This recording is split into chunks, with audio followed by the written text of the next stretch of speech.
కేంద్ర కేబినెట్లో ఏపీకి 4 లేదా 5 మంత్రి పదవులు దక్కే అవకాశం ఉంది. టీడీపీ నుంచి 3, బీజేపీ జనసేన నుంచి చెరొకరికి మంత్రి పదవులు దక్కే అవకాశం ఉన్నట్టుగా ప్రచారం జరుగుతోంది.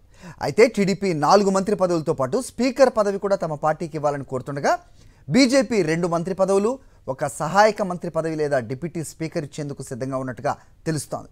ఉక్కు శాఖ, పౌర విమానయాన శాఖలు దక్కుతాయని ప్రచారం జరుగుతోంది. రామ్మోహన్ నాయుడు, లావు కృష్ణదేవరాయలు, వేముల ప్రభాకర్ రెడ్డి వంటి వాళ్ళ పేర్లు వినిపిస్తుండగా ఏపీ బీజేపీ నుంచి పురంధేశ్వరికి మంత్రి పదవి దక్కే ఛాన్స్ ఉన్నట్టు తెలుస్తోంది. ఇదే అంశంపై అప్డేట్స్ మా కరెస్పాండెంట్ వినాయకరావు ఇస్తారు. వినాయకరావు, చెప్పండి. సో బేరసారాలు జరుగుతున్నట్టుగా తెలుస్తోంది. ఎప్పటికో క్లారిటీ వచ్చే అవకాశం ఉంది. సో జనసేన నుంచి కూడా మంత్రి పదవి దక్కే అవకాశం ఉందా? అప్డేట్స్ ఏంటి?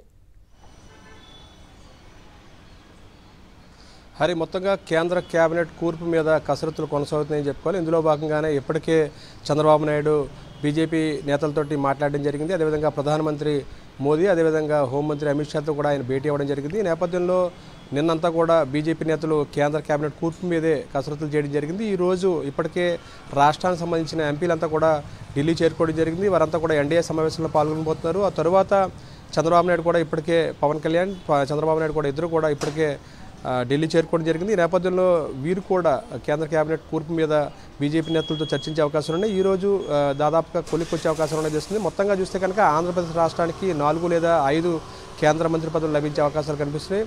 ఇక్కడ తెలుగుదేశం పార్టీ 4 లేదా 5 కేంద్ర మంత్రి పదవులు, అదేవిధంగా ఒక లోక్సభ స్పీకర్ స్థానాన్ని ఆశిస్తున్నారు. అయితే తెలుగుదేశం పార్టీ ఆశిస్తున్న విధంగా కాకుండా బీజేపీ నుంచి కొన్ని ప్రతిపాదనలు వచ్చినట్టుగా తెలుస్తుంది. ఇందులో భాగంగానే చంద్రబాబు నాయుడు ఏదో విధంగా ఒప్పించాలనేది బీజేపీ యోచన. ఇందులో భాగంగానే 2 కేంద్ర మంత్రి పదవులు, లేదంటే కనుక ఒక సహాయ మంత్రి, అదేవిధంగా డిప్యూటీ స్పీకర్, లేదంటే డిప్యూటీ స్పీకర్, ఈ విధంగా మొత్తం తెలుగుదేశం పార్టీకి 3 పదవులు ఇచ్చే అవకాశాలు కనిపిస్తున్నాయి. ఇక తెలుగుదేశం పార్టీ నుంచి హ్యాట్రిక్ సాధించిన, ఉత్తరాంధ్ర నుంచి హ్యాట్రిక్ సాధించిన రామ్మోహన్ నాయుడు పేరు ప్రముఖంగా వినిపిస్తుంది. ఆయనకి ఈసారి కేంద్ర మంత్రి పదవి, క్యాబినెట్ ర్యాంకుతో కూడిన కేంద్ర మంత్రి పదవి తప్పనిసరిగా వస్తుందనేది అంచనా వేస్తున్నారు. ఈ నేపథ్యంలో రామ్మోహన్ నాయుడు పేరు ప్రముఖంగా వినిపిస్తుంది. ఇంకా ఆ తర్వాత కోస్తా జిల్లాల నుంచి చూసుకున్నట్టయితే కనుక రాజమండ్రి నుంచి పుట్ట మహేష్ యాదవ్ పేరు వినిపిస్తుంది. ఆయన పుట్ట చంద్రబాబు నాయుడికి అత్యంత సన్నిహితుడైన యనమల రామకృష్ణుడికి అల్లుడు. అదేవిధంగా మరోవైపున మైదుకూరు ఎమ్మెల్యేగా గెలుపొందిన పుట్ట సుధాకర్ యాదవ్ కొడుకు కూడా. ఈ నేపథ్యంలో ఆయన పేరు కూడా వినిపిస్తుంది. మరోవైపున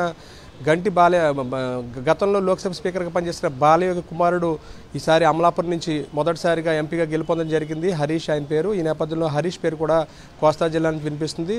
ఎస్సీ సామాజిక వర్గానికి కనుక అవకాశం దక్కితే ఆయనకి సహాయ మంత్రి పదవి, లేదంటే కనుక డిప్యూటీ స్పీకర్ పదవి లభించే అవకాశం ఉన్నట్టుగా ఒక ప్రచారం జరుగుతుంది. ఇక కోస్తా జిల్లాలను చూసుకుంటే కనుక ఇక్కడ పెమ్మచాని చంద్రశేఖర్, అదేవిధంగా లావు శ్రీకృష్ణదేవరాయల పేర్లు ప్రముఖంగా వినిపిస్తుంది. దీంతోపాటు వేమిరెడ్డి ప్రభాకర్ రెడ్డి కూడా పేరు కూడా వినిపిస్తుంది. ఇక రాయలసీమ నుంచి సీనియర్గా దాదాపుగా 3 దశాబ్దాలకు పైగా తెలుగుదేశం పార్టీలో ఉన్న బీకే పార్థసారథి పేరు వినిపిస్తుంది. ఆయన హిందూపూర్ నుంచి ఎంపీగా గెలుపొందారు. ఈ నేపథ్యంలో ఆయన గతంలో ఎన్నో త్యాగాలు చేసిన నేపథ్యంలో పార్టీ కోసం చేసిన కృషిని దృష్టిలో పెట్టుకుని ఆయనకు అవకాశం ఉండొచ్చు అనేది కూడా పార్టీ వర్గాలు చెప్తున్నాయి. ఇక మరోవైపున మనం చూస్తే కనుక తెలుగుదేశం పార్టీకి కేంద్రంలో చక్రం తిప్పే అవకాశం ఉన్నప్పుడు కూడా కీలకమైన మంత్రి పదవులు వస్తాయా లేదా అనేది అనుమానాలు వ్యక్తమవుతున్నాయి. ఇందులో భాగంగానే ప్రముఖంగా 2 మంత్రి పదవులకు సంబంధించిన దాదాపుగా ఖరారైనట్టుగా ఇందులో ఉక్కు పరిశ్రమకు సంబంధించిన మంత్రి పదవి దక్కుతుంది అనేది కూడా అంచనా వేస్తున్నారు. దీంతోపాటు గతంలో ఏ విధంగా అయితే 2014 నుంచి 2019 మధ్యలో పౌర విమాన శాఖ తెలుగుదేశం పార్టీ దక్కిందో మళ్ళీ తిరిగి అదే విమానయాన శాఖ అవకాశం దక్కే పదవి వచ్చిందనేది ఒక అంచనాగా ఉంది. ఇంకా మరోవైపున చూస్తే బీజేపీ నుంచి